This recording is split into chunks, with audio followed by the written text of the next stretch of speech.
As a true crime and historical writer, I've spent years immersed in the chilling archives of this region. Each week, we'll explore cases, both ancient and modern, of murder, unexplained events, strange places, and those who have simply vanished.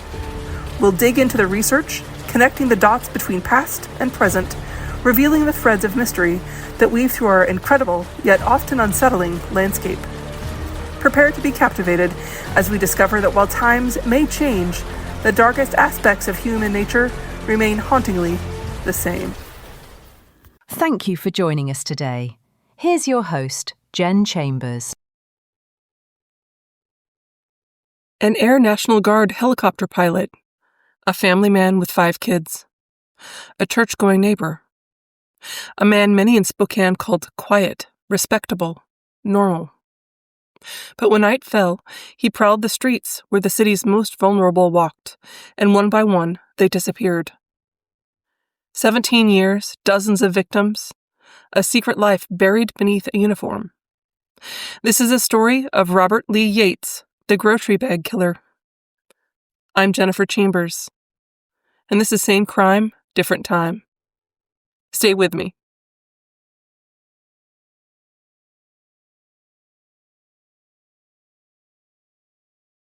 Robert Lee Yates, Jr. was born May 27, 1952, on Whidbey Island, Washington, and he was raised in Oak Harbor, Washington.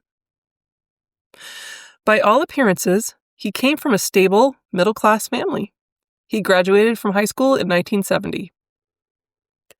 By the mid-1970s, he was working briefly as a prison guard at the Washington State Penitentiary in Walla Walla, Washington.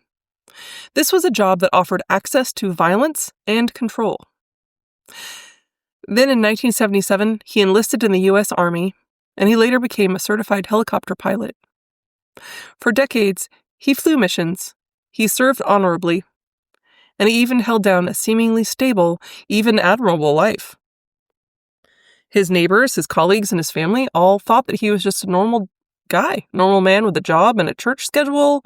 He had kids, he had bills, all the routine stuff. But sometimes monsters don't arrive with warnings. They arrive as your husband, your guard, your neighbor. I have a lot of sources for this episode. One of the interesting ones, I don't know if I've talked about this, but Murderpedia is a great website that has a good basis for things. Good jumping off point. And that was where I jumped off for this episode. Just want to make sure I put that out there. Part 1, the first known murders. The first known killings attributed to Yates occurred in July 1975. This was long before Spokane, before the red light districts, before the headlines that would follow. A young couple. There was 21-year-old Patrick Allen Oliver and 22-year-old Susan Patricia Savage, were found shot to death. They were near Walla Walla, Washington, and they had just gone out for a picnic. Now, Yates, who at the time was just beginning his working life, he later admitted that he stumbled across them on what he thought, what he claimed, was a hunting trip, and he decided to just spontaneously kill them. For decades, these killings stood alone. They were unsolved, they were tragic, they were painful, and they were lost among many of Washington's cold cases. But for Yates, they were only the beginning.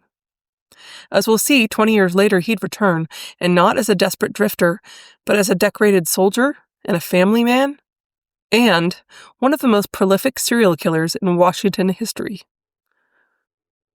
I always feel like he is one of the serial killers that I thought that I knew all of the big named ones around here, but I didn't really know all about him. So it was interesting to dig into his story. Part 2, the long quiet years.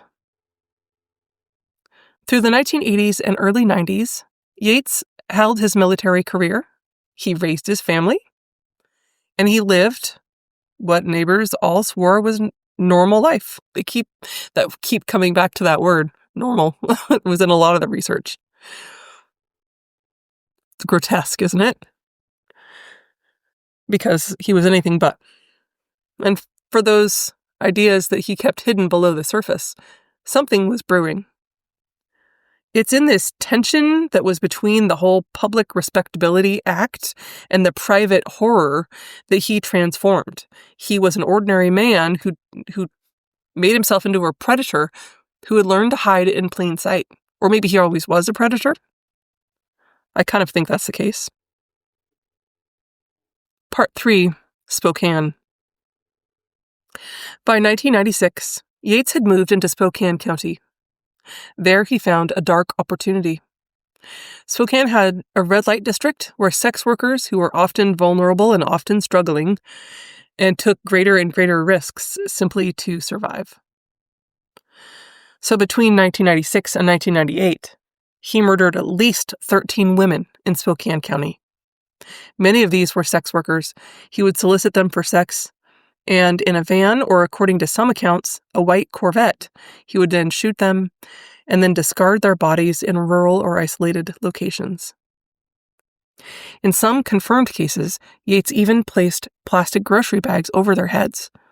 That was his chilling signature, and that's why he had the nickname of the grocery bag killer. He killed them coldly and efficiently and almost methodically. The victims almost always didn't have any witnesses, and many of these people were marginalized and living on the edge. I'm sure it was purposeful. In the year 2000, when investigators finally caught up with him, they matched DNA and fibers from the victims to his vehicle. 9 of these murders were definitively linked, and lab results tended on 3 more. It was a pattern, right? It was definitely a spree. But only once the bodies started surfacing, once the investigators began to connect the dots, did the full horror emerge. Part 4. Capture and Court. And it actually kind of unraveled not very dramatically. On April 18th of 2000, Yates was arrested while driving to work. A search warrant was issued for his white Corvette, and in there, investigators found more fibers, more blood traces, and other evidence that linked him to multiple murders. He was well caught. So within just a couple of months, he pleaded guilty to 13 murders in Spokane County as part of the plea bargain, and he was spared the death penalty, which resulted in a sentence of 408 years in prison. But the court also reserved additional charges. There were murders that were committed in Pierce County and elsewhere. So in 2002, he was convicted of 2 more murders. One of them was a woman named Connie Ellis. The court had found DNA evidence from blood traces in his van that matched Ellis's remains. And for those murders, he was sentenced to death by lethal injection. He apologized in court, and he talked about remorse. So in this courtroom, with family members of his victims were weeping, he said, quote, "I've taken away the love, the compassion, and the tenderness of your loved ones. I hope that God will replace your grief with hope and your sorrow with peace." I understand that they have the right to speak, but I can't imagine. Those victims' families must have such raw and painful and vivid memories, and to have to see him in court, how horrific. Part 5, Victims and Victimology. So at least 16 people are confirmed dead at his hands, but some of the sources I saw list that there's 18 or more possible victims, and there could be even more because there's gaps in the investigation, and then, people who work sex trades are often overlooked, and so they might not be noticed. His earliest known victims, who were Patrick Oliver and Susan Savage, they weren't sex workers, but by the 1990s, his targets had shifted. So it seemed like he got more savvy because the women he killed, many of them were sex workers, and a lot of them struggled with addiction or homelessness or marginalization.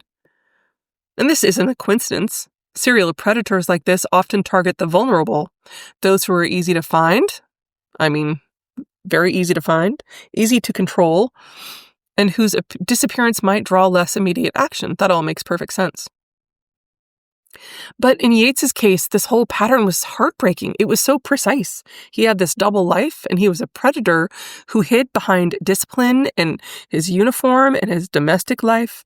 And then he hid at night when it was darkest and few people would notice the people that he took. Part 6. Profile. So how does a decorated military pilot become a remorseless killer like this? We'll never know the full answer. But the case of Robert Lee Yates has demonstrated a chilling truth that monsters can hide behind ordinariness. The things that I have read say that he was methodical, he was clean, he was organized, he knew how to evade suspicion, he knew how to camouflage horror as routine. Some of the theories that I read suggested that he wasn't impulsive, he was calculated, he was stealthy, he was an organized power control type. And definitely his history and his long military service and his outward stability masked decades of inner violence. His earliest known murders came in 1975, but this spree only explored 2 decades. Really, what happened earlier? The gap remains partially a mystery. And in his victims, there's that painful pattern of serial predators exploiting women who are socially invisible. They know that the system isn't as likely to catch up quickly to them. Part 7. Aftermath. So, Yates sits in prison. His 408-year sentence from Spokane County was upheld by the state Supreme Court. And his death sentence stands as well, but he's gone through legal appeals that have stretched for years at this point. For some, I read that his case is a grim example of how the most dangerous predators walk among us, sometimes without detection, and that's so scary. The people look just like normal guys. Ted Bundy is the most popular example of this. But for other people, he's like a cautionary tale, because we need to pay more attention to the systemic vulnerabilities of people who are on the margins, people who are ignored. It's really tempting to think that evil shows its teeth and that it lets us recognize it. But he's the example of why the opposite can be even more terrifying. He wore a uniform. He had kids. He went to church. He drove a helicopter. He drove home at night. But behind that mask over decades, he was a hunter. And for the women he killed, many of them vulnerable, many disregarded, justice was delayed. But thanks to a lot of dogged police work and forensics, he's now behind bars for life. If we have any hope of preventing these things from happening again, we have to do more than just lock up the monsters. We have to see what makes them possible. And we have to remember that sometimes the greatest danger is walking in plain sight. I'm Chen Chambers. This has been Same Crime, Different Time. Interesting case, Robert Lee Yates. He's a good reminder to stay alert and stay compassionate for people who might be on the margins. And stay safe. Thanks for being with me today. I'll see you next week. Thanks again for listening today. Make sure to follow the show on iTunes, Spotify, or your favourite listening platform. To submit a story idea or send a comment, visit Jen at www.jennifer-chambers.com/website. Please rate and review to help out the show. Thanks for listening today. Please review and rate wherever you listen to podcasts. That really helps out the show. And please leave us a voicemail at the Spotify link. Also, you can always feel free to send us an email at scdtmail@gmail.com or www.jennifer-chambers.com.